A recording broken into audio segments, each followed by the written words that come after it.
नमस्कार, आप सभी का स्वागत हेलो किसान में। मैं हूं मुकुल शर्मा। हेलो किसान कार्यक्रम में लगातार आपके लिए अलग अलग विषय लेकर हम हाजिर होते हैं, जिसके जरिए आपकी जो समस्याएं हैं उनका समाधान हो सके। हमारे आज के क्या विषय रहेंगे, आइए इस पर नज़र डाल लेते हैं। सबसे पहले आज खासतौर से आपको हम जानकारी देंगे लीची और आम के बागों की देखभाल के बारे में, और बात होगी मक्का फसल की देखभाल की भी, किस तरीके से अच्छी देखभाल करके अच्छा उत्पादन आप ले सकते हैं। और इन दोनों विषय से संबंधित अगर आप कुछ जानना चाहते हैं या कुछ सवाल है आपका, किसी तरह की समस्या आपको आ रही है अपनी फसल में, इसके लिए आपको हम बता दें आप हमारे टोल फ्री नंबर पर कॉल कर सकते हैं। ये नंबर है 1800-113060, साथ ही 1800-113061। इन नंबर्स पे आप हमें कॉल कर सकते हैं और आपके सवालों के जवाब देने के लिए दो बेहद ही खास मेहमान आज हमारे साथ जुड़े हैं। इनका परिचय हम आपसे करा दें। हमारे साथ स्टूडियो में मौजूद हैं डॉक्टर शंकर लाल जाट जी। आप वरिष्ठ वैज्ञानिक हैं भारतीय मक्का अनुसंधान संस्थान पूसा नई दिल्ली से। बहुत बहुत स्वागत आपका। नमस्कार जी। और साथ ही हमारे साथ जुड़े हैं डॉक्टर महेश धाकर जी। आप वैज्ञानिक हैं फल विज्ञान संभाग के कृषि प्रणाली एवं पठारी अनुसंधान केंद्र ICAR रांची झारखंड से। बहुत बहुत स्वागत आपका भी डॉक्टर महेश। नमस्कार। तो देखिए, जैसा हमने आज आपको बताया कि हम खासतौर से आज पहले बात करेंगे लीची और आम के बागों की देखभाल की भी, कितना काफ़ी महत्वपूर्ण हो जाता है कि कैसे हमारे जो किसान हैं इनकी देखभाल करते हैं। और उसके साथ साथ मोटे अनाज पर हमारे अब जो किसान हैं उनका और भी ध्यान है, रुझान क्योंकि अब होने लगा है और इस वजह से जो उपज है इस बार ज़्यादा भी नज़र आ रही है। और उसी में अगर हम मक्का की बात करते हैं, जब तक बेहतर ढंग से देखभाल नहीं होगी तब तक शायद अच्छा उत्पादन नहीं मिल पाएगा। और आज के समय को अगर देखा जाए डॉक्टर यहाँ पर डॉक्टर शंकर लाल जी, कितना महत्वपूर्ण हो जाता है कि अच्छी उपज लेने के लिए देखभाल जरूर करें। और अपने आप में मोटे अनाज का काफ़ी महत्व जी, मोटे अनाज का काफ़ी महत्व है। और जो दूसरे अनाज हैं जिनका बहुतायत से आपका खाने के ऊपर प्रयोग होता है, जिसमें बाजरा है, ज्वार है और छोटे जैसे रागी हो गया, मंडुआ हो गया, ये सब खाने के लिए काफ़ी अच्छे हैं।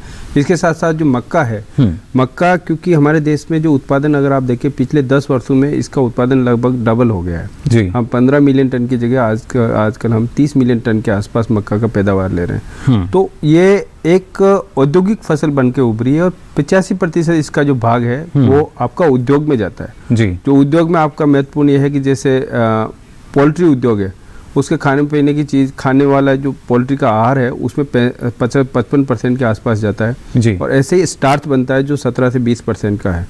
और साथ ही आने वाले समय में अगर इसका और भी हमारे पास उत्पादन हुआ तो हम लोग इसको इथेनॉल बनाने में, जो कि हम पेट्रोल के साथ 20% तक भारत सरकार ने छूट दी है और 20% तक हम इसको ब्लेंडिंग कर सकते हैं, तो इसका इथेनॉल भी बनाया जा सकता है। और इथेनॉल के बाद जो चीज़ बनती है उसको DDGS कहते हैं और वो आपको पशु आहार और मुर्गी आहार के रूप में काम में ली जाती है। तो देखिए किस तरीके से एक और अलग जो विकल्प है आपको इसके साथ साथ नजर आ रहा होगा। बहुत सारी संभावनाएं हैं, लेकिन इसके लिए आवश्यकता यही होती है शुरुआत से लेकर आखिर तक आपको अपनी फसल का उचित प्रबंधन करना चाहिए, उसकी देखभाल करनी चाहिए। और इससे जुड़ी और भी जानकारी आपको हम देंगे, लेकिन पहले आइए नजर डाल लेते हैं इस खास रिपोर्ट पर।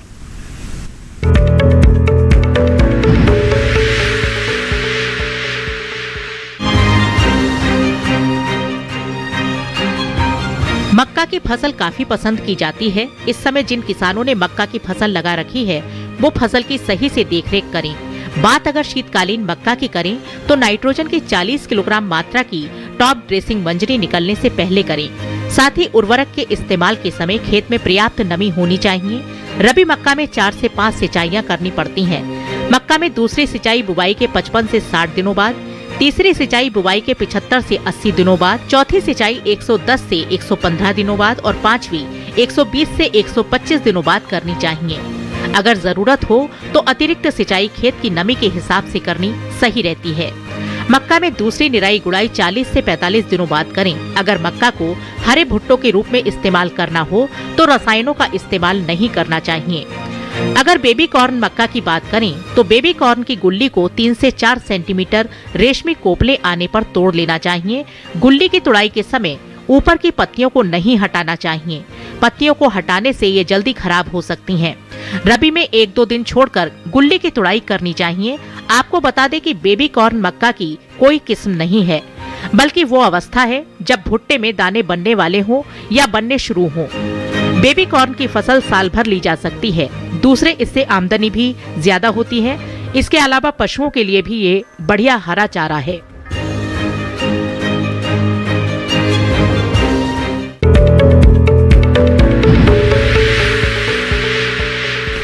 तो जाना आपने किस तरीके से उचित देखभाल आप कर सकते हैं और उसके बाद जो मक्का है उसका उपयोग आप कहाँ कहाँ कर सकते हैं। और निकट भविष्य की अगर हम बात करें तो देखिए कहाँ इसका और ज़्यादा जो उपयोग है या सदुपयोग अगर कहा जाए तो ये और सही शब्द होगा मेरे ख्याल से। तो किस तरीके से आप इसका और सदुपयोग करके अपनी आमदनी को भी बढ़ा सकेंगे, पूरी विस्तार से आपको हम यह जानकारी देंगे। लेकिन हमारे जो किसान बागवानी से जुड़े हैं, जो आम और लीची की बागवानी करते हैं, उन्हें किस तरह की देखभाल की आवश्यकता होती है बागों में, इस बारे में और जानकारी के लिए ये रुख कर लेते हैं डॉक्टर महेश का भी। डॉक्टर महेश, क्या जानकारी देना चाहेंगे, क्यों आवश्यकता होती है इस समय में जो हमारे किसान हैं लीची और आम के बागों की देखभाल करें और किस तरह की देखभाल जो है उसका असर हम देख सकते हैं जो हमारा फलन होता है उस पर? बिल्कुल, जैसे कि आम और लीची जो फसल होती है, खासकर इसमें देखा जाता है कि सालों भर कुछ न कुछ प्रक्रिया करनी होती है, क्योंकि आप बारिश से शुरू करते हैं तब उचित मात्रा में उसमें खाद डालना होता है और जो बारिश के समय जो कीड़ों और बीमारी का प्रबंधन करना होता है। क्योंकि जो आम और लीची है जिसमें कि नई पत्तियां साल में 2 से 3 बार आती हैं, तो 2 से 3 बार पत्तियां जब आती है तो पत्तियों की सुरक्षा करना बहुत जरूरी होता है। और जब पत्ती अच्छी रहेगी तो अमूमन हम देखते हैं कि अच्छी मात्रा में फ्लावर उसमें या जो हमारा फलन है वो अच्छा होता है। तो शुरुआत से जब जो किसान अच्छी तरह से बागों की देखभाल कर रहे हैं उनके लिए ये आने वाली फसल बहुत ही अच्छी रहेगी। और अभी इस समय जो फूल आने की अवस्था है लीची के अंदर और आम दोनों के अंदर, तो उसके पहले जो खासकर जो कीड़ों का प्रबंधन है, बीमारी का प्रबंधन है और कुछ सूक्ष्म पोषक तत्व, इसका प्रबंधन अगर किसान लोग अच्छी तरह से कर लेंगे तो निश्चित रूप से उन्हें एक अच्छी मात्रा में आमदनी और अच्छा उत्पादन वो ले सकेंगे। चलिए, किस तरीके से इनका उचित ढंग से प्रबंधन हो पाएगा और इसके लिए किन किन बातों का ख्याल हमारे किसानों को रखना होगा, ये विस्तार से आपसे हम जानेंगे। लेकिन पहले आइए नजर डाल लेते हैं इस खास रिपोर्ट पर भी।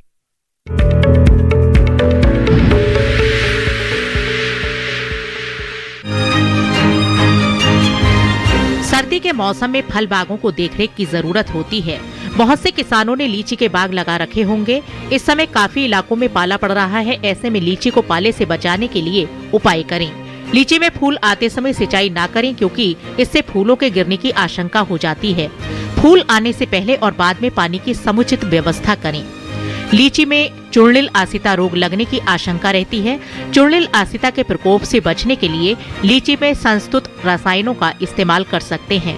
कैल्शियम अमोनियम नाइट्रेट की आधी मात्रा यानी 1.5 किलोग्राम प्रति पौधा फरवरी में इस्तेमाल करें। जिन किसानों ने लीची के नए बाग लगाए हैं वो नवरोपित बागों की सिंचाई करें। बागों की निराई गुड़ाई और सफाई का काम करें। अगर आम के बागों की बात करें तो इस मौसम में पौधे खासकर आम के नए लगाए हुए बागों को पाले से बचाएं। इस समय नर्सरी में लगे पौधों को पाले से बचाने के लिए छप्पर से ढकना चाहिए। छोटे पौधों को भी पुआल से ढकें। पाले से बचाव के लिए बाग में समय समय पर हल्की सिंचाई करें। आम के बागों की निराई गुड़ाई और सफाई का काम करें।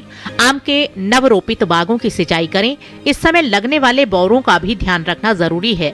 इन्हीं पर फलों का उत्पादन निर्भर करेगा। जनवरी के पहले सप्ताह में आने वाले बौर में फल नहीं लगते हैं और ये अक्सर गुच्छे का रूप ले लेते हैं।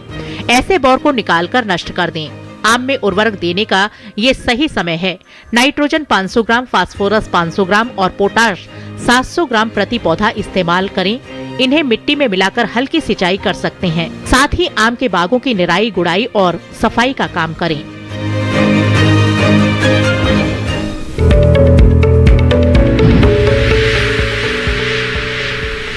तो जाना आपने किस तरह की सावधानी आपको रखनी होगी और देखभाल क्यों आवश्यक हो जाती है, किस तरह का महत्व रहता है देखभाल का।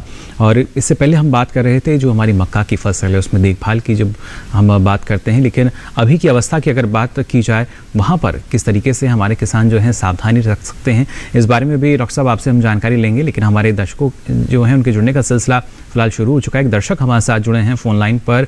बहुत बहुत स्वागत आपका हेलो किसान में। क्या जानकारी लेना चाह रहे हैं? हेलो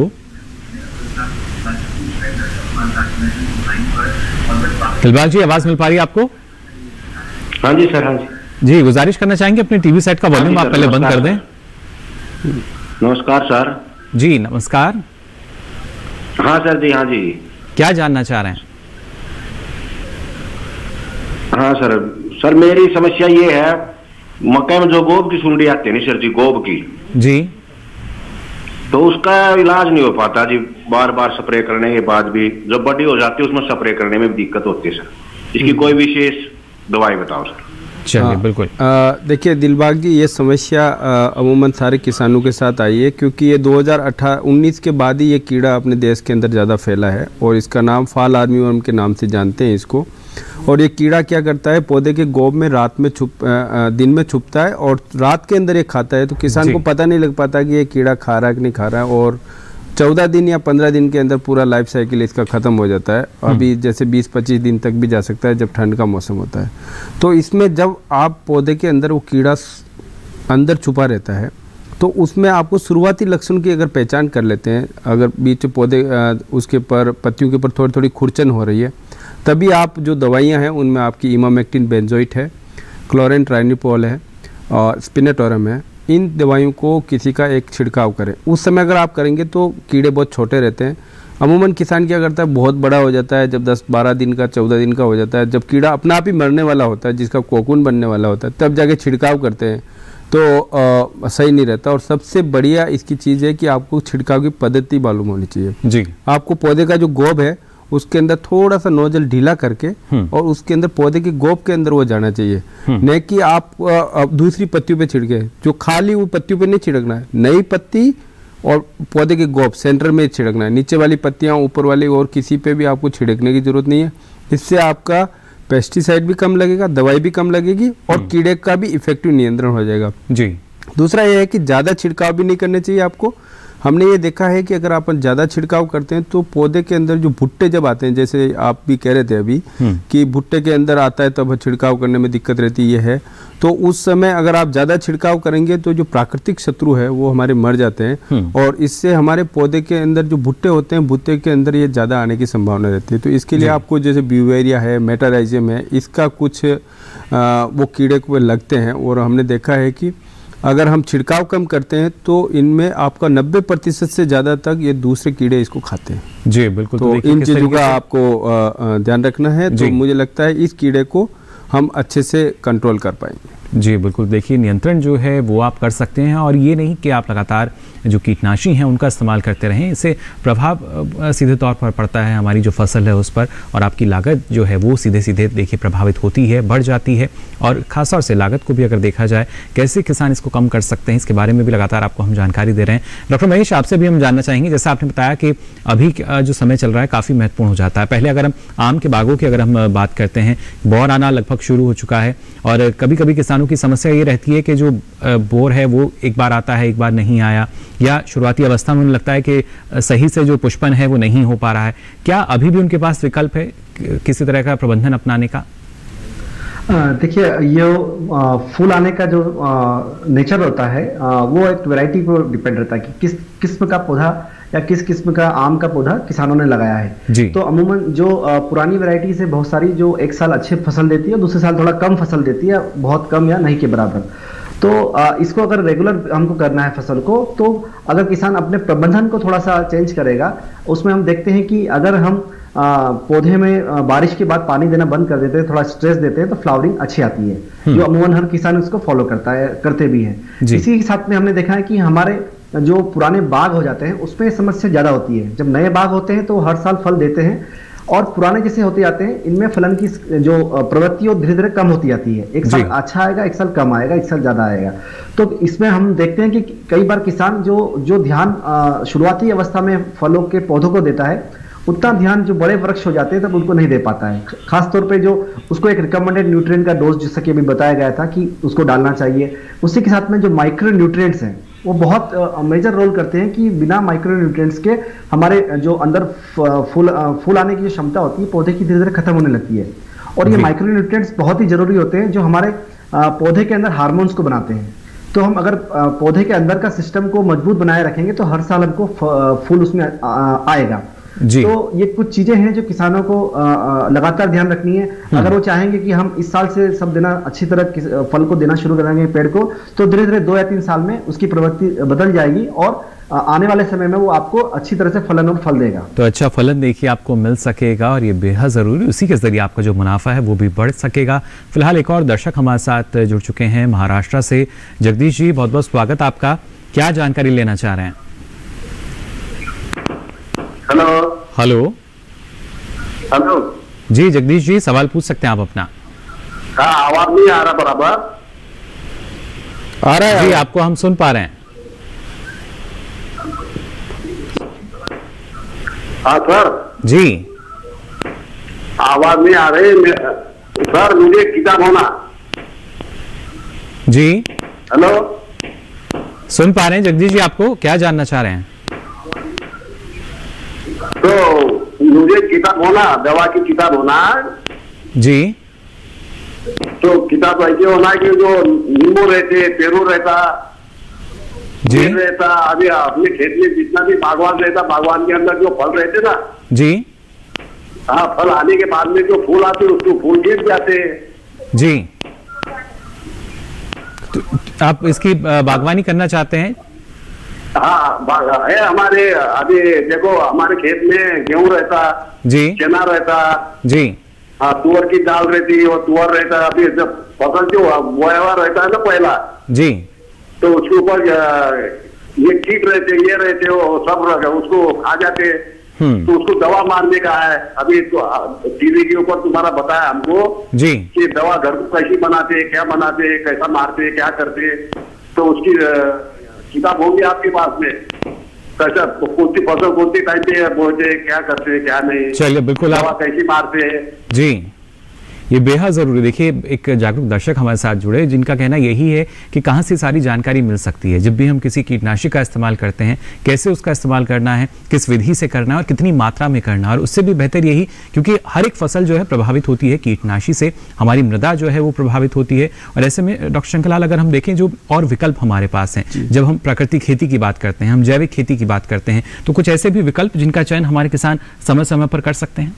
जी बिल्कुल सही है। जो आप कह रहे हैं प्राकृतिक खेती है, जैविक खेती है, इनके कुछ नीच मार्केट है। वहाँ पे अगर कुछ किसान समूह बना के कुछ करते हैं और वहाँ से उत्पाद को बनाते हैं, तो उस उत्पाद को अपने देश में तो मांग है, उसके अलावा विदेशों में भी मांग है। ऐसा हम हर बार विदेश पे निर्भर नहीं रह सकते, क्योंकि वहाँ के किसान भी ये चीज़ें स्टार्ट कर सकते हैं। तो लेकिन हमारे देश में भी काफ़ी लोग ऐसे हैं जो इसको अफोर्ड कर सकते हैं और वहाँ पे इस चीज़ को पहुँचाया जा सकता है।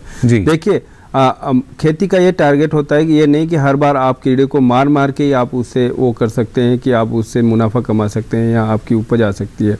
आप कीड़े के साथ रहिए, उसको भी रहने दीजिए और आप भी रहिए, और लेकिन आपकी ऐसी फसल होनी चाहिए जो खाने वाला अच्छी खाए जी, और उसको जो आपका थोड़ा कम उत्पादन हो रहा है, अगर 2% तो 2% आपको पैसे ज्यादा दे दे जी। बिल्कुल, तो इससे क्या है कि आपका मुनाफा सेम रहेगा जी, और खाने वाला भी सुरक्षित रहेगा और बाकी आपका जो पर्यावरण भी काफी सुरक्षित रहेगा।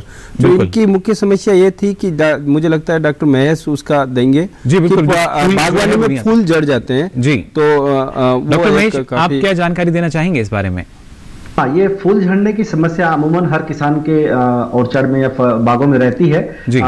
आम में ये समस्या अमूमन हम देखें कि ज्यादा होती है, जिसके बारे में मैं बता रहा था। जो बेसिक इसका जो कारण है कि माइक्रोन्यूट्रिएंट्स के द्वारा जो हार्मोन का उत्पादन पेड़ के अंदर होता है वो धीरे धीरे कम हो जाता है। तो किसान अगर रिकमेंडेड डोज जो हम बताते हैं फर्टिलाइजर का, उसके साथ में माइक्रोन्यूट्रिएंट्स भी बहुत जरूरी है, उसका निरंतर उपयोग करेंगे, चाहे मिट्टी में करें चाहे वो पत्तियों पे स्प्रे करके करें, दोनों ही लाभदायक है। पत्तियों पे स्प्रे करने से और ज्यादा अच्छा फायदा मिलता है, तो वो हार्मोन निरंतर पेड़ के अंदर बनते रहेंगे। अगर इस अवस्था में अगर किसान बोलेगा कि हमको स्प्रे करना है, तो हम उनको यही सलाह देंगे कि आप माइक्रोन्यूट्रिएंट का स्प्रे कीजिए। फूल आने से पहले एक स्प्रे होना चाहिए, खासकर बोरॉन और जिंक उसमें जरूर होना चाहिए, क्योंकि ये दोनों ही इसके लिए उत्तरदायी होते हैं कि कैसे आपका फूल का बनना अच्छी तरह हो और फूल आपका झड़े ना जी। अगर किसान चाहता है कि फिर भी माइक्रोन्यूट्रिएंट का स्प्रे करने के बाद भी उनको लगता है कि हमारा फलन का झड़ने की समस्या नहीं कम हो रही है, तो जो मार्केट में अवेलेबल हार्मोन्स है, खासकर ऑक्सिन का, जिसको प्लेनोफिक्स के नाम से मार्केट में अवेलेबल होता है, उसका उपयोग करना चाहिए। काफी सावधानी इसमें रखनी होती है।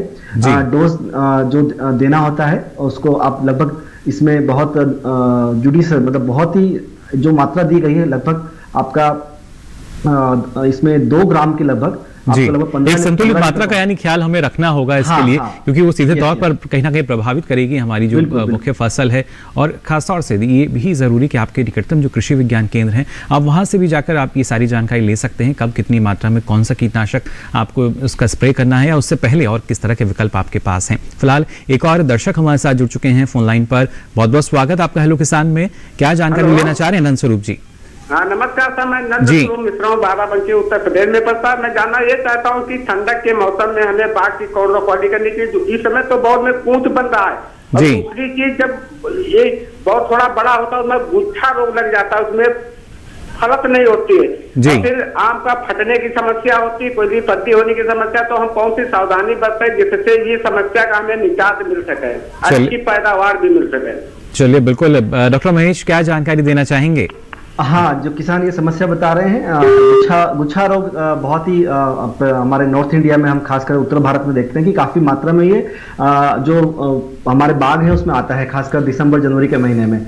और ये नहीं, ऐसा नहीं है कि सिर्फ जो फलन या फूल आ रहे हैं उसी में आता है, जो नए पौधे लगा रहे हैं उसमें भी पत्ती का गुच्छा भी बन जाता है। तो किसान जैसे ही इस चीज को देखें, सबसे पहले उस गुच्छे को वहां से हटाने की कोशिश कीजिए, ताकि वो आगे अपने बाकी बागों के या बाकी पेड़ में या न फैले। तो उन गुच्छे को जितना निकालेंगे उतना ही इसका प्रकोप धीरे धीरे कम होएगा। उसी के साथ में हम देखते हैं कि अगर आप मैनेजमेंट, जैसा कि हम बार बार बोल रहे हैं, फलों में अच्छा मैनेजमेंट करेंगे, ये बीमारी या ये एक प्रकार का जो विकृति है पेड़ के अंदर, ये नहीं आएगी। लेकिन फिर भी आती है तो फिर वही हार्मोन का ही इम्बैलेंस होता है इसमें भी, और कुछ फंगस भी इसमें उत्तरदायी होती है। तो जो शेड्यूल है कि इसमें कीटनाशक का, फफूंदनाशक का, और उसी के साथ में एक हार्मोन जो हमने बताया ऑक्सिन का, NAA, इसका इसमें स्प्रे करते हैं दिसंबर के महीने में जी। तो इसकी प्रवृत्ति कम होती है, लेकिन पूरा कंट्रोल करने के लिए हमने बार बार ये किया, आप मैनेजमेंट को अच्छी तरह रखेंगे, अपने टाइमली स्प्रे करेंगे, पानी देंगे, तो ये धीरे धीरे कमी इसमें आएगी। चलिए बिल्कुल, तो देखिए किस तरीके से जो नियंत्रण है वो हो सकेगा, और आने वाले समय में और किस तरह की सावधानी आपको रखनी होगी, किस तरह की देखभाल करनी होगी, इस बारे में भी आपको हम जानकारी देंगे। लेकिन यहाँ रुक रहे हैं, और यहाँ पर छोटे से ब्रेक के लिए जल्द हाजिर होंगे। आप बने रहिए, हेलो किसान देखते रहिए, आप जल्द हाजिर होते हैं।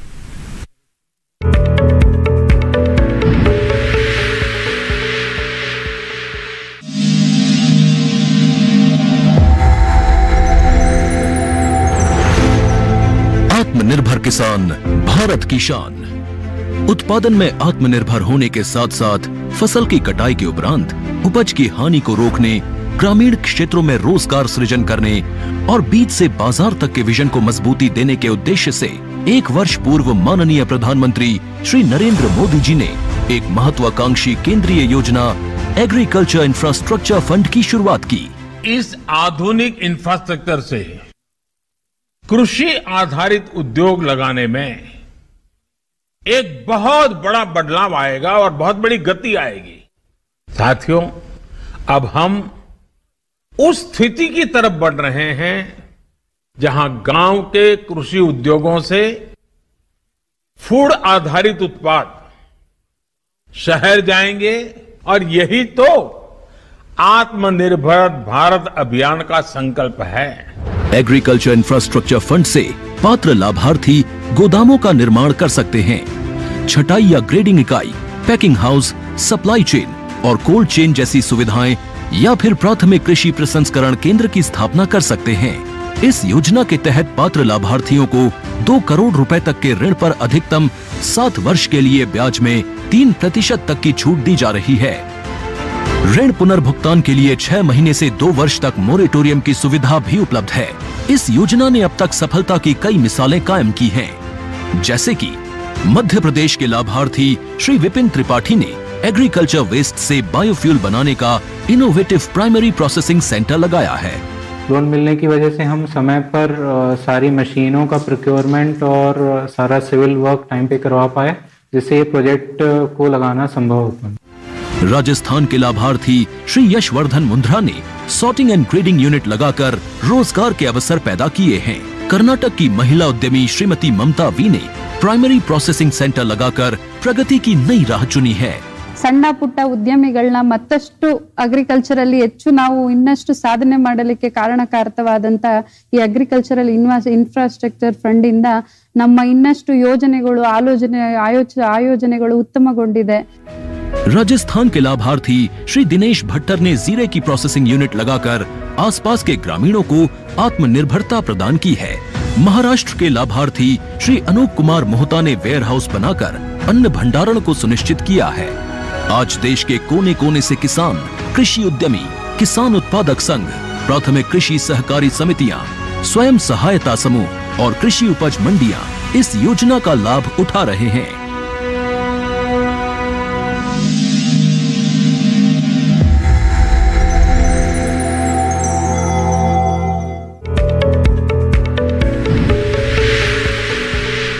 ब्रेक के बाद आप सभी का एक बार फिर स्वागत हेलो किसान में। लगातार आपको हम जानकारी दे रहे हैं आम और लीची के बागों की देखभाल, और अगर आपने मक्का की फसल ली है वहाँ पर किस तरह की देखभाल की आपको आवश्यकता है, क्योंकि जब तक आप बेहतर ढंग से देखभाल नहीं करेंगे जब तक अच्छा उत्पादन आपको नहीं मिल पाएगा। और खासतौर से शृंखला अगर देखा जाए, क्योंकि जब अच्छे उत्पादन की हम बात करते हैं, अभी की जो स्थिति है हमने देखा कि पिछले कुछ सालों से ही एक नया रुझान जो है किसानों का दिखा मक्का की खेती के लिए, लेकिन अभी जो स्थिति बनी हुई है उसकी तरफ बढ़ते हुए और कई तरह की भी समस्याएं आती हैं। हमारे दर्शक भी कुछ जुड़े हुए हैं, उनके सवाल भी हम शामिल कर लेते हैं। पहले एक दर्शक हमारे साथ फोन लाइन पर जुड़े हुए हैं, बहुत बहुत स्वागत आपका हेलो किसान में। यशवंत जी, क्या जानना चाह रहे हैं? हेलो जी, सवाल पूछ सकते हैं आप अपना।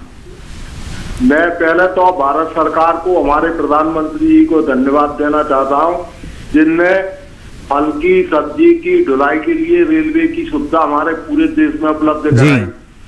और हमारा जो हेलो किसान चैनल है जी, जिसके माध्यम से हमें विभिन्न वैज्ञानिकों और योग्य हमारे उनके द्वारा जो जानकारी दी जाती है, उसके लिए मैं हेलो किसान के लिए भी धन्यवाद देता हूँ। आपका बहुत बहुत शुक्रिया हौसला अफजाई के लिए। कि जो आम की 3 किस्में होती है, एक तो देसी होती है, बम्बई होती है और लंगड़ा होती है जी। तो हमारे यहाँ जो लगाते हैं हम, देसी और लंगड़ा हमारे यहाँ लगता है जी, मगर हमारे यहाँ पर फूल गिर जाने के बाद उसमें फल नहीं आता, और जिसके कारण हमारी फसल को नुकसान होता है जी। और दूसरा, हम लीची के पेड़ जहाँ लगाना चाहते हैं मध्य प्रदेश में, शिवपुरी में, तो उसको लगाने के लिए हमें किस प्रकार की व्यवस्था करना पड़ेगी? चलिए, बिल्कुल शिवपुरी से हमारे साथ जुड़े हैं डॉक्टर महेश, क्या जानकारी देना चाहेंगे? बिल्कुल, इनका जो पहला प्रश्न जो फूल झड़ने की समस्या का बता रहे हैं, तो उसमें इनको फिर से वही दोहराना चाहूंगा। अपना जो पौधा है उसमें एक निश्चित जो बारिश के समय एक बार खाद देना होता है, फिर फूल आने के समय एक बार खाद दीजिए। उसके बाद में कुछ माइक्रोन्यूट्रिएंट है जिससे बोरॉन हो गया, तो बोरॉन का मार्केट में जो सोल्यूबल फॉर्म में अवेलेबल है, ये सोल्यूबोर के नाम से मिलता है, जिसकी जो मात्रा है बहुत ही कम मात्रा लगती है। अगर ये स्प्रे करेंगे मंजर के ऊपर तो 3 ग्राम पर लीटर के हिसाब से इनको 2 से 3 बार स्प्रे करना है। खासकर जब मंजर आना जब शुरू होता है, एक स्प्रे तब किया जाता है, और जब फल एक बेर के आकार का हो जाता है तब इसका सेकंड स्प्रे किया जाता है। तो ये 2 स्प्रे करने से जो फलों की झड़ने की समस्या है वो काफी हद तक कम हो जाती है। किसान भाई एक बात जरूर ध्यान रखें, जितना आपका जो मंजर आया है वो पूर्ण रूप से फल में नहीं बदलेगा। एक आम की प्रवृत्ति होती है कि कुछ मात्रा में उसको फूल झड़ते हैं, वो एक नेचुरल प्रक्रिया है, उसमें परेशान होने की जरूरत नहीं है। लेकिन बहुत ही अधिक झड़ रहे हैं और एक मंजर में अगर एक भी फल नहीं रह पा रहा है तो ये हम मानते हैं ये समस्या है। लेकिन एक मंजर में अगर 2 या 3 फल रह जा रहे हैं तो ये झड़ने की समस्या नहीं है, क्योंकि अगर पूरा ही मंजर अगर फल में बदल जाएगा तो वो पेड़ शायद नहीं रहेगा जी, उतना वजन उसके ऊपर हो जाएगा। तो जी डॉक्टर महेश, साथ ही लीची के बारे में भी जानना चाह रहे थे, किस तरह की संभावना है लीची की शिवपुरी? देखिए, लीची में बहुत ही जो हम देख रहे हैं कि अभी लीची का जो एरिया है और जो नॉन ट्रेडिशनल एरिया है, वहां पे जहां पे लीची नहीं हो रहा है वहां पे भी ये फैल रहा है, चाहे ये एमपी हो, वही चाहे कर्नाटक में हो, चाहे केरला में हो। तो इसके लिए सबसे पहले आपको जो है कि आपको एक अच्छा क्वालिटी प्लांटिंग मटेरियल, जो कि हमारे लीची अनुसंधान केंद्र से या आप हमारे आईसीआर के रांची संस्थान से भी ले सकते हैं। साथ ही में इसमें जो देखना होगा, लीची को जो शुरुआती अवस्था में जब लगाना होता है तो इसका एक माइक्रोराइजा से एसोसिएशन बहुत जरूरी होता है। तो आप जहां भी ले जाए तो वहां उस रीजन की थोड़ी मिट्टी भी आप साथ में अगर लेते हैं साथ में, या माइक्रोराइजा को मार्केट से में भी ले सकते हैं, उसको जब गड्ढा खोदते हैं उस गड्ढे में मिट्टी के में गोबर खाद के साथ मिला के जरूर लगाएं। क्योंकि अगर माइक्रोराइजा का एसोसिएशन नहीं होगा तो वहां लीची के लगने की समस्या रहती है, लगने के बाद पौधे कई मरते हैं जी। तो सबसे पहले सावधान यही रखना है कि आपको माइक्रोराइजा से उपचारित मिट्टी या माइक्रोराइजा का यूज करना है नए बाग लगाने के लिए। और उसी के साथ में अगर आपके क्षेत्र में अगर ठंड ज्यादा पड़ती है तो पाले से इसको बचाना होता है। ये 2 मुख्य समस्या है शुरुआती अवस्था में लीची को एस्टेब्लिश करने के लिए। अगर आप इसका निदान कर देंगे तो आपके एरिया में लीची का अच्छा उत्पादन हो पाएगा। जी बिल्कुल, तो देखिए किस तरीके से अच्छा उत्पादन आप ले सकते हैं। और अच्छे उत्पादन की हम बात कर रहे हैं मक्का की फसल के लिए भी, इस बारे में और किस बात का ख्याल खासतौर से लक्ष्मण खलाल हमारे किसानों को रखना चाहिए? देखिए, अभी जो मक्का की फसल है वो आपकी पूर्वी क्षेत्रों में है, जहाँ बिहार, बंगाल और उड़ीसा, और इसके साथ साथ ये प्रायद्वीपीय भारत में है। कुछ आपकी फसल घुटने तक की ऊंचाई से नीचे हैं, कुछ आपकी घुटने से ऊपर भी हैं। तो इस समय जब घुटने तक की ऊंचाई पे जब फसल आती है तो आपका भुट्टे की साइज़ तय होती है कि भुट्टा कितना बड़ा बनेगा या भुट्टा कितना बनेगा, ठीक है। तो इस समय किसान भाई इसको इग्नोर नहीं करें और आपको बहुत ही अच्छे मैनेजमेंट करने की ज़रूरत है। इसमें आप 1 एकड़ के अंदर 1 बैग यूरिया आप डालें और उसके बाद अगर हो सके जहाँ भी संभव है यूरिया डालने के बाद उसके ऊपर मिट्टी चढ़ा दें। तो एक तो ये है आपको खाद देने की। इसके साथ साथ अगर किसान भाई के पास जिनके पास क्योंकि अभी थोड़ा मौसम ठंडा ज़्यादा चल रहा है और कभी पाला पड़ने की संभावना रहती है और ठंड ज़्यादा होती तो मक्का की बढ़वार थोड़ी कम रहती है। तो आप सिंचाई करते रहें। अगर यहाँ पाला पड़ने की संभावना है तो रात के समय आप सिंचाई कर दें, क्योंकि आजकल जो मौसम की भविष्यवाणी है और काफ़ी किसान जागरूक भी हो रहे हैं, काफ़ी सटीक जानकारी मिल रही, तो उसके आप लें, अच्छे से सिंचाई करें। सिंचाई भी जितनी महत्वपूर्ण है जितना आपको खाद देना है जी। और तीसरी मुख्य बात है कि इसके अंदर जैसे आपका खरपतवार ज़्यादा हो जाते हैं। तो पहले क्या था, मक्का के अंदर खरपतवार नासी नहीं थे, खड़ी फसल के अंदर छिड़काव कर सके जी। तो मैं बताना चाहता हूँ कि 2-3 ऐसे खरपतवार आए हैं जिनको हम खड़ी फसल में छिड़काव कर सकते हैं, जिससे मक्का के बिल्कुल प्रभाव नहीं पड़ता जी। उसमें आपका टोपरामेजोन जो टिंजर के नाम से आता है उसको आपको 30 ग्राम प्रति एकड़ के हिसाब से 200 लीटर पानी में मिला के छिड़कना है। और टेम्बोट्रिन है जो लोडिस के नाम से आता है, वो 115 ml प्रति एकड़ के हिसाब से छिड़कना है। अगर आपके यहाँ मोथे की ज़्यादा समस्या है उसके लिए भी खरपतवार नासी आया है, उसका नाम हेलोसल्फ्यूरॉन मिथाइल है, सेम्प्रा के नाम से आता है जी। और इसको आप छिड़काव कर सकते हैं और अपने यहाँ मोथे का भी नियंत्रण हो जाता है। खड़ी फसल में छिड़काव करने की बात जी। पहले देखिए इस तरह की जो हम कह सकते हैं विकल्प नहीं थे, निराई गुड़ाई की बात ही कही जाती थी, लेकिन अब खरपतवार नाशी हैं जो कि खड़ी फसल में जिनका इस्तेमाल आप कर सकते हैं। फिलहाल हमारे साथ राहुल जी जुड़े हैं बालाघाट मध्य प्रदेश से। बहुत बहुत स्वागत राहुल जी आपका। क्या जानकारी लेना चाह रहे हैं? हाँ सर, मेरा सवाल आम की फसल को लेकर के था सर। जैसे आम की फसल में सर मैंगो मालफॉर्मेशन लगता है जी। तो जैसे उससे बोलते हैं कि वो उसमें फंगस की वजह से भी लगता है जो फ्यूजेरियम होती है, और हार्मोनल इनबैलेंस की वजह से भी होता है। तो उसकी कोई ऐसी विशेष पहचान है क्या जिससे हम उसे पहचान करें? अगर हमें ट्रीटमेंट करना है तो पहले फंगस का करे या पहले हार्मोन्स का करे? जैसे बाहर का प्लेनोविक्स आता है जी, और उसके फंगस के लिए मैंकोजेब देते हैं, तो उसके लिए हम उपचार कैसे करें? जैसे पहले हमको उपचार करना है तो सर जी। चलिए बिल्कुल डॉक्टर महेश, सही दिशा का पहचान हम कैसे कर सकते हैं अगर हम उपचार भी कर रहे हैं? बिल्कुल, समस्या का मतलब समस्या का कारण इन्हें पता है। अच्छी बात है कि इतने जागरूक किसान हैं। कारण दोनों ही हैं, फंगस के कारण से भी होता है ये, और साथ में हार्मोन के इनबैलेंस के कारण भी होता है। तो हमको दोनों का ही इसका मैनेजमेंट करना होगा। आप जैसे बायर का प्लेनोफिक्स के बारे में बात किए हैं, जिसके अंदर नेफ्थल एसिडिक एसिड होता है, उसका छिड़काव कीजिए दिसंबर के महीने में। तो उससे हम अमूमन देखते हैं कि हमारे इस समस्या का कुछ हद तक निदान हो जाता है। और साथ ही में हार्मोन जो इनबैलेंस होता है उसको सुधार देता है। उसी के साथ में सबसे पहले ही बताया था आपको, जितने गुच्छे बनना जब स्टार्ट होते हैं, शुरुआत में जब बनना शुरू होते हैं, तो आप उसको निरंतर हटाते रहिए, ताकि अगर हम देखते हैं अगर ये फंगल इन्फेक्शन के कारण से भी हो रहा है तो ये और बागों में फैले ना। तो ये आपको प्रिवेंटिव मेजर में आपको रेगुलर जो गुच्छे बन रहे हैं उनको निकालते रहना है, और आपको ये एक प्लेनोफिक्स का स्प्रे आप कर सकते हैं। साथ में आप अच्छा मैनेजमेंट रखेंगे तो ये समस्या धीरे धीरे आपके बागान में कम हो जाएगी। और इसके कई कारण हैं, इसलिए बहुत ही सटीक उपचार जो कि एकदम ये जीरो हो जाए वो अभी संभव नहीं है। इसलिए आपको दोनों ही उपचार की तरफ जाना होगा। आपको फंजीसाइड का स्प्रे भी करना चाहिए, जिसे भी नया, एक बात कॉमन है कि जब भी नया पत्ती आती है आप एक फंजीसाइड का स्प्रे जरूर कीजिए, ताकि ये समस्या फंगस की समस्या के कारण से हो रहा है तो ना हो। जी बिल्कुल। और साथ ही हमारे जो किसान लीची की बागवानी करते हैं उनके लिहाज से अगर देखा जाए, किस तरह के जो कृषि कार्य हैं वो अभी वो कर सकते हैं? लीची में जैसे मंजर आना भी शुरुआती अवस्था में है।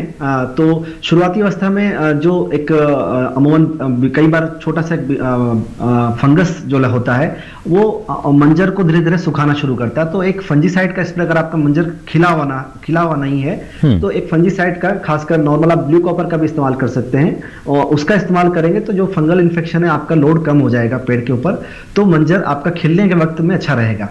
ध्यान रहे जब मंजर खिला हुआ हो तब आपको किसी भी प्रकार का स्प्रे नहीं करना है, क्योंकि इसका जो परागण होता है वो मधुमक्खियों के द्वारा आता है। अगर आप उस समय स्प्रे करेंगे तो आपकी मधुमक्खियां वहां से चली जाएगी और आपका जो फल का जो बनने का जो प्रक्रिया है वो रुक जाएगा जी। तो जब भी फूल खिला हुआ रहेगा तब आपको किसी भी प्रकार का कीटनाशक या फफूंदनाशक का स्प्रे नहीं करना है।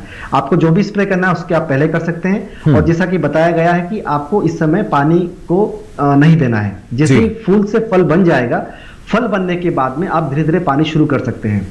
तो अमूमन हम देखते हैं कि फल बनने के 10 या 15 दिन के बाद से आप पानी शुरू करेंगे तो हम इसको देखते हैं कि लीची में जो पानी की आवश्यकता ज़्यादा होती है, क्योंकि बहुत ज़्यादा रसीला होता है, तो उसी के हिसाब से इसको पानी की आवश्यकता ज़्यादा रहती है। तो पानी का उचित प्रबंधन करेंगे तो आपके जो फल का आकार है वो अच्छा बनेगा। और बहुत अच्छी नई नई टेक्नोलॉजी आ गई है लीची के अंदर। खासकर हम एक छोटा सा अगर हम तकनीक का बात करेंगे तो एक बैगिंग होता है, जिसमें एक नॉर्मल एक जो बैग आता है, पेपर बैग से भी कर सकते हैं, या आजकल जो कपड़ों का बैग आता है जो नॉन वोवन पॉलीथीन प्लास्टिक आता है, उससे भी आप बैगिंग कर सकते हैं। तो आप देखिए, बैगिंग करने से आपका कीड़े का प्रकोप, बीमारी का प्रकोप और फल का जो आकार है और जो कलर है बहुत ही अच्छा डेवलप होता है। तो अगर आप लीची के बंच को लगभग 20 से 25 दिन के बाद, जब फल सेट होता है उसके 20 से 25 दिन के बाद अगर हम उसमें बैगिंग करते हैं तो जो फल का जो क्वालिटी है बहुत ही अच्छा निखर के आता है। तो मार्केट में लगभग उसको 10 से 15% ज्यादा उसका आपको आमदनी उसमें मिलती है और साथ में आपका प्रोडक्शन भी ज्यादा होता है, क्योंकि आपका स्प्रे भी आपका कम हो गया है और ऊपर से आपका क्वालिटी भी इंप्रूव हो रहा है। तो इन तकनीकों का अगर इस्तेमाल करेंगे तो किसान भाई लीची से अच्छा उत्पादन और अच्छी कमाई ले सकते हैं। चलिए, बिल्कुल। हमारे साथ फिलहाल एक और दर्शक जुड़ चुके हैं गोपालगंज बिहार से। राम जी, बहुत बहुत स्वागत आपका। क्या जानकारी लेना चाह रहे हैं? हेलो राम प्रवेश जी, आवाज मिल पा रही है आपको? बिहार से हमारे साथ जुड़े हैं फोन लाइन पर, कोशिश कर रहे हैं इनकी आवाज हम तक पहुंच सके। हेलो, लगातार देखिए अलग अलग जगह से जो दर्शक हैं वो हमारे साथ जुड़ रहे हैं, और अगर आपका भी कुछ सवाल है तो आप भी बिल्कुल देरी मत कीजिए। आप हमारे टोल फ्री नंबर जो है इन पे कॉल कर सकते हैं, फिर चाहे मक्का की बात की जाए या आम या लीची की हम बात करें।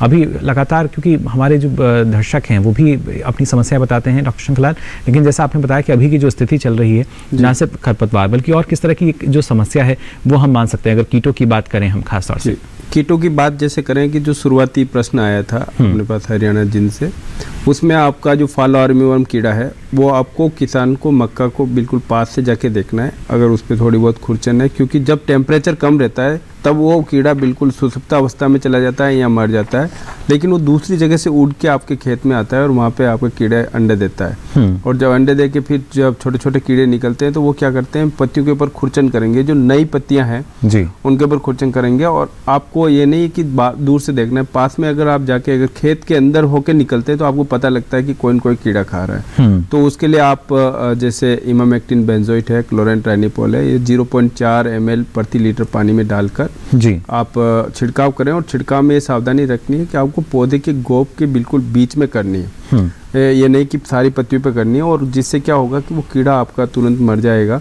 और इस छिड़काव का असर लगा आपका 10 से 15 दिन तक रहता है जी। और फिर उसके बाद ज़्यादा समस्या नहीं आएगी, क्योंकि आपकी फसल ज़्यादा बड़ी भी हो जाएगी और आपको ज़्यादा छिड़काव नहीं करना है, क्योंकि उसमें अगर जैविक नियंत्रण जो कीट है वो आपके ख़त्म हो जाएंगे तो आपका जो भुट्टा है उसमें आपका ये कीड़ा आने की ज़्यादा समस्या होती है।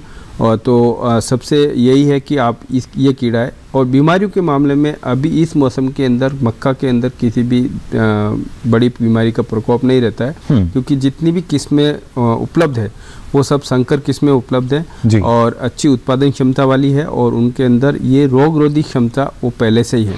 तो बीमारियों का कोई ज़्यादा इसमें प्रिकॉशन लेने की ज़रूरत नहीं है। लेकिन जहाँ पे कहीं पे किसानों के यहाँ कुछ जैसे पौधे सड़ जाते हैं नीचे से और बदबू आती है बिल्कुल उसमें, तो बैक्टीरियल स्टॉक रोट होती है उसमें जी। तो वहाँ पे आपको पानी जमाव का एक तो पहले करना है कि पानी जमाव नहीं हो वैसी हो, और जो भी पौधा ग्रस्त हो रहा है उसे आप बाहर निकाल दें, क्योंकि उस पौधे के ऊपर कुछ नहीं आएगा। तो ये सावधानी देखिए आपको रखनी होगी। फिलहाल एक और दर्शक हमारे साथ जुड़े हैं बिहार से, बहुत बहुत स्वागत आपका।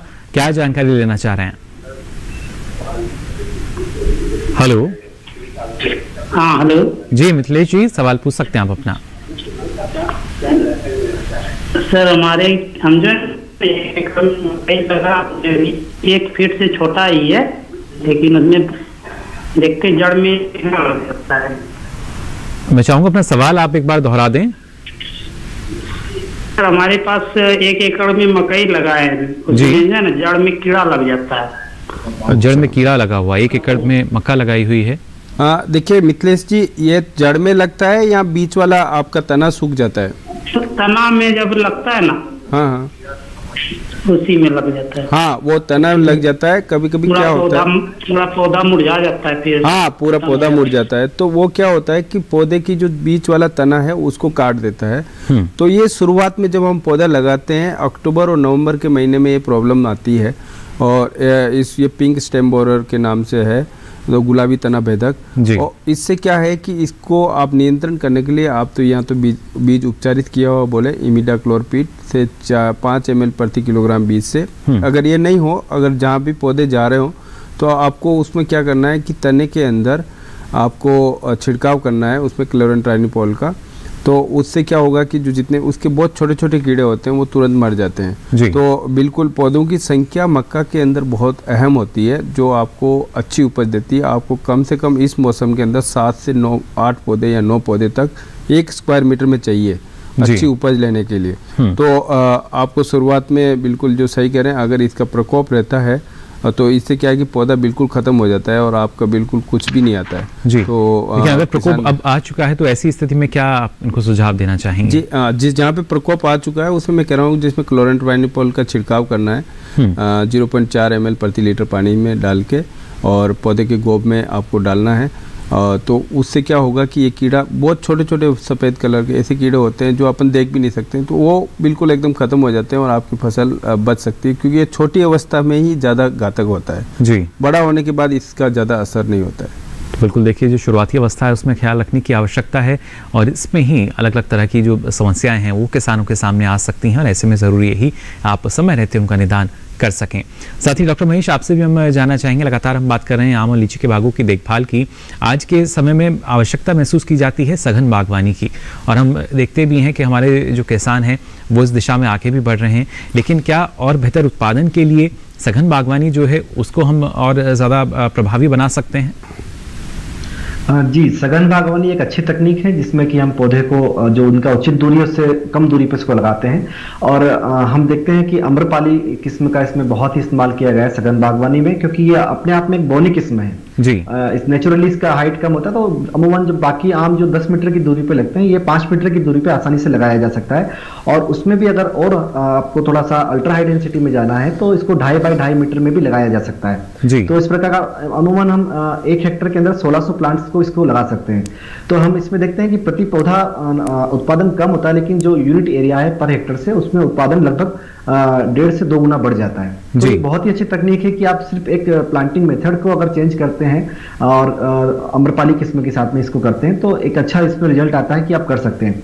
उसी के साथ में बाकी जो किस्म है हमारी, चाहे वो देशी किस्म हो चाहे वो जो बाकी कमर्शियल किस्म है, उसमें भी हम देखते हैं कि अगर उचित कैनोपी का प्रबंधन किया जाए तो बिना कुछ भी केमिकल के डाले भी हम थोड़ा सा उसमें उसकी जो दूरी को कम कर सकते हैं। यानी छत्र प्रबंधन जो है वो काफी महत्वपूर्ण हो जाता है। फिलहाल एक दर्शक हमारे साथ जुड़े हैं, इनका सवाल हम लेते हैं। बहुत बहुत स्वागत आपका हेलो किसान में। उत्तर प्रदेश से हमारे साथ एक दर्शक जुड़े हैं फोन लाइन पर। हेलो। हेलो जी सतीश जी, सवाल पूछ सकते हैं आप अपना।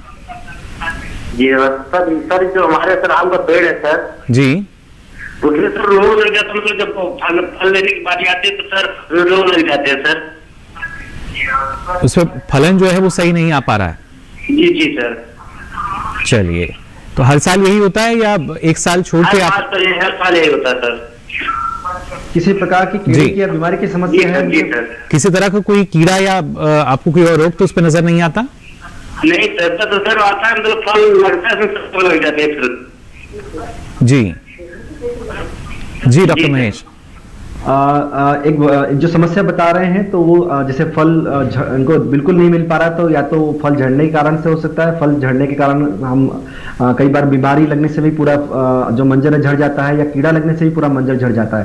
तो एक बेसिक चीज ध्यान रखिए कि जब भी आपको फूल आना शुरू होता है तो उसके पहले आप एक इंसेक्टिसाइड और एक फंजीसाइड का एक प्रिवेंटिव स्प्रे जरूर कर दें, ताकि आपके मंजर जब निकलेगा तब उसमें ये इसका प्रकोप ना हो। जी। और साथ में जो हमने माइक्रोन्यूट्रिएंट का बोला है, जिंक और बोरॉन, उसका स्प्रे करेंगे। और जब फूल से फल बन जाता है तब जब अमूमन जो कीड़ा बीमारी लगते हैं तो उसके लिए भी एक इंसेक्टिसाइड और एक फंजीसाइड का स्प्रे करना है। तो ये 2 स्प्रे कर देंगे और 2 माइक्रोन्यूट्रिएंट का स्प्रे करेंगे तो इनको निश्चित रूप से इनका जो फलन की समस्या वो इसका निदान हो जाएगा। चलिए, बिल्कुल देखिए, अच्छा फलन जो है, अच्छा फल जो है वो आपको मिल सकेगा अगर आप बेहतर देखभाल कर सकते हैं। तो फिलहाल हेलो किसान में यहाँ वक्त हो चला एक और छोटे से ब्रेक का। ब्रेक से लौटेंगे तो आपको बताएंगे और किस तरह के कृषि कार्य या सावधानी आपको रखनी होगी आम या लीची के बागों में, या मक्का की देखभाल आप कैसे कर सकते हैं। जल्द हाजिर होंगे इस छोटे से ब्रेक के बाद।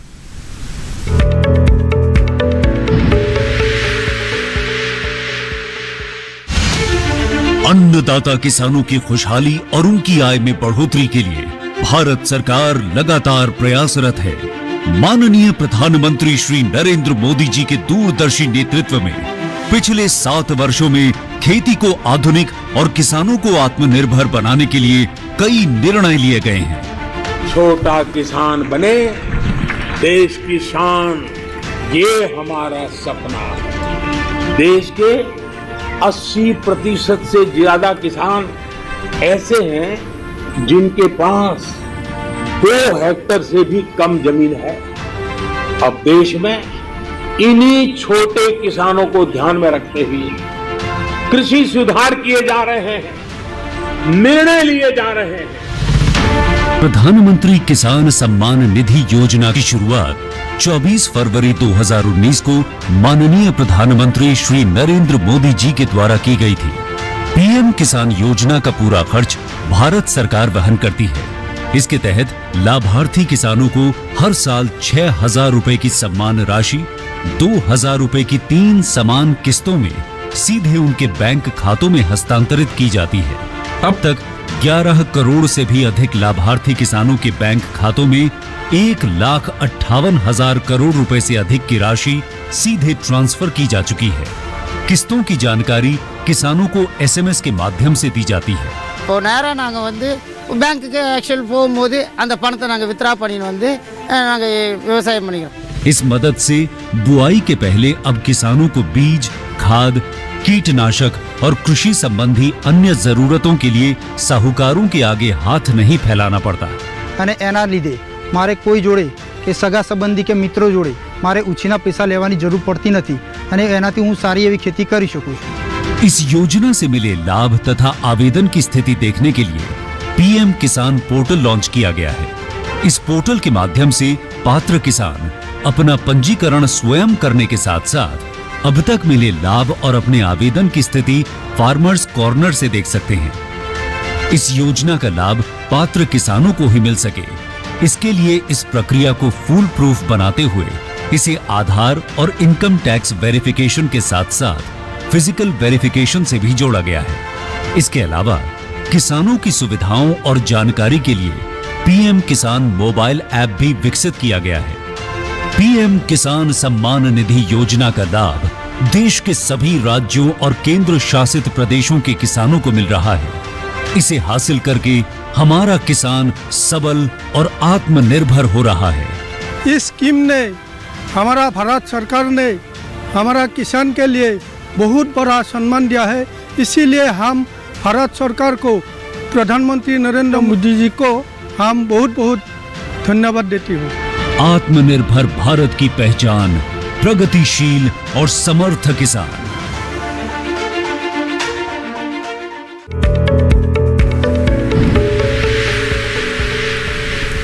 ब्रेक के बाद आप सभी का एक बार फिर स्वागत हेलो किसान में। लगातार आपको हम जानकारी दे रहे हैं मक्का फसल की देखभाल के बारे में और साथ ही आम और लीची के बागों की देखभाल आप कैसे कर सकते हैं। न सिर्फ दर्शक हमारे साथ फोन लाइन पर जुड़ रहे हैं बल्कि किसान कॉल सेंटर के जरिए भी जो दर्शक हैं अपने सवाल हमारे पास तक पहुंचाते हैं। कुछ सवाल हमारे पास आए हुए हैं डॉक्टर शंकरलाल, ये मक्का से संबंधित सवाल है शिव सिंह जी का राजस्थान से, और ये जानना चाह रहे हैं क्या मक्का का बीज कोई ऐसा है जो लगभग 43 दिन में तैयार हो सके, क्या ये संभव है? देखिए, जो रबी के अंदर जो मक्का की फसल होती है उसका आपका जो ड्यूरेशन है वो लगभग 2 गुना हो जाता है जी। तो मक्का अमूमन 70-80 दिन में फसल पकने वाली फसलें भी हैं, 60 से 70 दिन में पकने वाली भी है। जो पहले होती थी, पहले 60 किस्में होती थी, मालन होती थी और उनकी उपज क्षमता बहुत कम होती थी। और फिर अभी क्या है कि बारिश इस समय होती है, जब पकने के समय फिर बारिश होने लग जाती है, तो इसलिए वो किस्में अभी बाहर निकल गई। लेकिन कुछ किस्में ऐसी हैं जैसे आपकी PHM5 है, पूसा अर्ली हाइब्रिड मैच 2 है, और उसके अलावा हमारे संस्थान से निकली हुई LQMH1 है जी, और ऐसे विवेक हाइब्रिड 4546, ये अगेती किस्म है जो आपकी 60 से 70 दिन में पक जाती है जी। देखो, इसको पकने के लिए मैं शिव सिंह जी और बाकी दर्शकों को ये बताना चाहूँगा कि आपको पौधा सूखने का इंतजार नहीं करना है, पौधा हरा रहे। अब ये हमारी प्राथमिकता है कि पौधा हरा रहे ताकि जो पशु है उनको भी एक अच्छा चारा मिले। तो पौधा हरा है उसी समय इसकी कटाई कर लेनी चाहिए जी, बिल्कुल। और जबकि भुट्टा पक गया होता है और पौधा हरा रहता है तो इससे आपको दोहरा लाभ होता है। एक तो आपकी फसल जल्दी कट जाती है, आप अगली फसल की तैयारी कर सकते हैं। लेकिन क्या किसानों के पास अभी भी विकल्प है अगर वो लगाना चाहते हैं मक्का? अगर हाँ, बिल्कुल सही है। अभी क्या है कि जो एक बसंतकालीन मक्का होती है जो आपकी 1 फरवरी से लेकर 20 से 25 फरवरी तक बोने का इसका बहुत बढ़िया विकल्प रहता है। जो 10 अभी ज़्यादा ठंड चल रही तो मैं चाहूँगा किसान भाई 10 से लेकर 25 फरवरी तक इसकी बुआई करें जी। आप मार्च में भी कर सकते हैं, लेकिन क्या होता है कि उसमें अंदर जब मई जून में जाके मक्का पड़ती है तो उस समय आपका पानी ज़्यादा लगता है। तो ये फसल आप जहाँ भी आलू की कटाई हो रही है या कई सब्जियों की कटाई हुई है, और जो कोई किसान अगर ग्रीष्मकालीन धान लगाता है उसकी जगह इसका लगाएं। और इसके लिए आपको जो किस्म का चुनाव का बहुत बड़ा ध्यान रखना है, उसमें आपकी DKC 9108 है, PMH 10 है, GMH 8 है, और इसके साथ साथ हमारी P1844 है। तो ये जो किस्में हैं इनका चुनाव करना है। और आप शून्य जुताई विधि से भी इसकी बुआई कर सकते हैं, क्योंकि मैं बता रहा हूँ इसमें समय जो बुआई का है बहुत ज़्यादा इम्पोर्टेंट है। किसान भाई इनका बीज ले लें और बिल्कुल जुताई का इंतजार नहीं करें, बिना जुताई भी इसकी बुआई कर सकते हैं। और जो पहला पानी है वो आप लगभग 30 दिन बाद दें। तो चलिए देखिए, जल्दी आपको इन बातों का ख्याल आपको रखना होगा। अभी आपके पास वक्त भी है, पहले से ही आप जो किस्म है उसको ला सकते हैं, यानी जो बीज है वो आप ला के सुनिश्चित कर सकते हैं। साथ ही डॉक्टर महेश, आपसे भी हम जानना चाहेंगे, अभी का जो समय चल रहा है, अगर हम आम की बात करते हैं या लीची की बात करते हैं, पुष्पन अवस्था भी नज़र आती है, बोर भी नज़र आ रहा है, लेकिन किसान कभी कभी परेशान हो जाते हैं कि जो बोर है जितना आना चाहिए उतना नहीं आया, और उसके बाद यही लगता है कि शायद उतना फलन इस बार नहीं मिल पाएगा। ऐसी स्थिति में क्या किया जाए? देखिए, आम के किसानों के साथ समस्या हमेशा रहती है। जो किसान खास करके सिर्फ आम की खेती करते हैं, जो एक ही फसल का चक्र लेते हैं, आम नहीं लेते हैं, तो उन किसानों को काफी निराशा होती है कि उनका एक साल फल आया, एक साल नहीं आया। तो हम किसानों को यही सलाह देते हैं कि आप जब भी खेती करें उसको बहुस्तरीय कृषि प्रणाली में करें। आम के साथ साथ आप अमरूद है या नींबू है या जो छोटे फल वृक्ष है उसको जरूर लगाना चाहिए, क्योंकि हम देखते हैं कि आम के साथ देखते हैं कि कम से कम 15 से 20 साल लग जाता है उसको पूरा अपना छत्रक फैलाने में। तब तक अगर अमरूद और साथ में अमरूद किया जाए, जैसे कि हम देखते हैं कई क्षेत्रों में, खासकर पूर्वी क्षेत्रों में, तो आम के साथ में हमेशा एक पूरक फसल को जरूर लिया जाता है। तो उसमें अमरूद है, नींबू है, शरीफा है, ये काफी प्रचलित है, ताकि अगर किसान को लगता है कि उनका आम से आमदनी नहीं हो रहा है तो उनका जो दूसरी फसल है उससे कुछ आमदनी हो जाए। तो हमेशा हम पहला राय यही देंगे कि आपको बहुस्तरीय कृषि प्रणाली में जाना चाहिए ताकि किसानों की रिस्क थोड़ी कम हो जाए। साथ ही दूसरा जो हम इसमें बताना चाहें किसानों को, अगर आप जा रहे हैं तो एक हाई टेक्नोलॉजी आपको जो भी है मार्केट में अवेलेबल है, आपको जो पुरानी पद्धति है उसके अनुसार अगर खेती करेंगे तो ये समस्या आपकी चली आ रही है और चलती रहेगी। आप जो नई तकनीक है उसका इस्तेमाल कीजिए। आप माइक्रोन्यूट्रिएंट का इस्तेमाल नहीं करते हैं अपने किसानों में, जो खेत में या अपने बगीचों में, क्योंकि हमारी मिट्टी में माइक्रोन्यूट्रिएंट बहुत कम है और किसान उसको समझ नहीं पाता है। उसका हर साल फल जो मंजर अच्छा आता है फिर भी झड़ जाता है। तो ये समस्या का निदान करने के लिए आपको माइक्रोन्यूट्रिएंट पे जो बहुत ही अच्छा ध्यान रखना होगा। चलिए, कुछ सावधानी है जिनका ख्याल रखना बेहद जरूर, उसके बाद जो फलन है वो काफी अच्छे से हो सकता है। फिलहाल डॉक्टर महेश ठाकर जी, आपने इतनी महत्वपूर्ण जानकारी हमारे दर्शकों के साथ साझा की, इसके लिए आपका बहुत बहुत आभार। धन्यवाद। डॉक्टर महेश हमें बता रहे थे किस तरह की देखभाल की आवश्यकता होती है, और साथ ही डॉक्टर शंकरलाल आप बता रहे थे कि जो हमारी जो मक्का है वो जब हरी अवस्था में होती है तभी हम काट लें, और ऐसे में बेबी कॉर्न का विकल्प भी किसानों के पास रहता है। बिल्कुल सही है। जो बेबी कॉर्न है जिसका हमने वीडियो में भी चर्चा की थी, और बेबी कॉर्न एक बहुत अच्छी फसल है जो न केवल मार्केट में बेचने के लिए आपको अच्छी आमदनी देती है, बल्कि ये अच्छा फसल मतलब पशुपालन के लिए हरा चारा भी देती है। उत्तम क्वालिटी का हरा चारा होता है, और जो आपके छोटे बच्चे से लेकर बुढ़े लोगों तक अगर आप इसको खिलाते हैं तो इसमें प्रचुर फास्फोरस और कैल्शियम की मात्रा होती है। तो मैं तो ये चाहूँगा कि जो भी किसान भाई मक्का की खेती करते हैं वो कुछ आपके पास 10-20 पौधे ऐसे रखे, 25-30 पौधे जिनके ऊपर उनका नर मंजरी निकाल लें, और फिर उसके बाद जैसे ही आपका सुसु मक्का आता है उसको तोड़ लें, और देखिए अपनी आमदनी को आप इस तरीके से बढ़ा सकते हैं देखभाल के साथ साथ। चलिए लक्ष्मण लाल जी, आपने भी इतनी महत्वपूर्ण जानकारी साझा की, इसके लिए आपका भी बहुत बहुत शुक्रिया। जी धन्यवाद सभी किसान भाइयों का आपका। जी तो जाना आज आपने किस तरीके से आप मक्का फसल की देखभाल कर सकते हैं और साथ ही आम लीची के बागों की देखभाल के बारे में भी आपने जानकारी ली। अब हमारा जो कल का विषय रहेगा उसके बारे में भी आपको हम बता देते हैं। कल खासतौर से हम बात करेंगे पशुओं में खुरपका मुपका जो बीमारी होती है इससे बचाव आप कैसे कर सकते हैं, और साथ ही बात होगी भेड़ों में नस्ल सुधार और उनके पोषण की। साथ ही आपको बता दें, आप अपना कोई सवाल या सुझाव है तो आपने ईमेल के जरिए हम तक पहुंचा सकते हैं। इसके लिए हमारा ईमेल आईडी आप नोट कर लीजिए। मेल आईडी है hellokisan2015@gmail.com।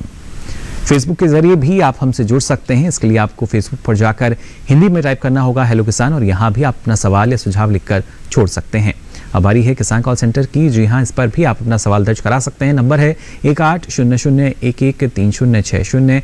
सोमवार से शनिवार सुबह 6 से रात के 10 बजे तक ये लाइन्स खुली हैं। इस पर भी आप अपना सवाल दर्ज करा सकते हैं। और आपको बता दें, अब ये सारी जानकारी आप ले सकते हैं डीडी किसान के यूट्यूब चैनल के जरिए। इसके लिए आपकी टीवी स्क्रीन पर जो QR कोड दिखाया जा रहा है, इसे आप स्कैन कीजिए। उसके बाद आप पहुंचेंगे यूट्यूब चैनल पर, जहां ये सारी जानकारी आप कभी भी कहीं भी ले सकेंगे।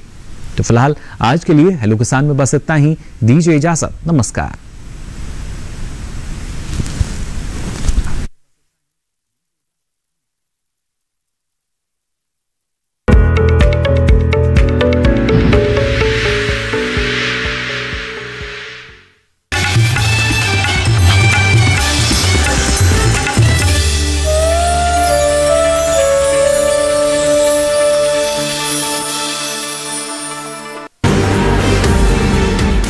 बुमराह की गेंदों की धार,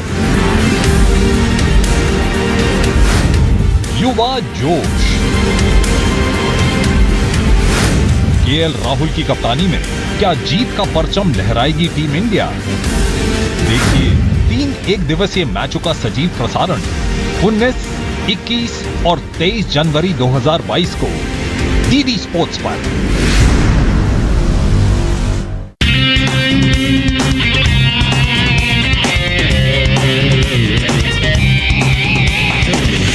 आंखों में आंखें डालकर तू छीन सकता है जिंदगी, चल छीन ले। तू नहीं किसी और से, तू खुद से ही भयभीत है। चल अपने डर को तू डरा से, डर के आगे जीत है।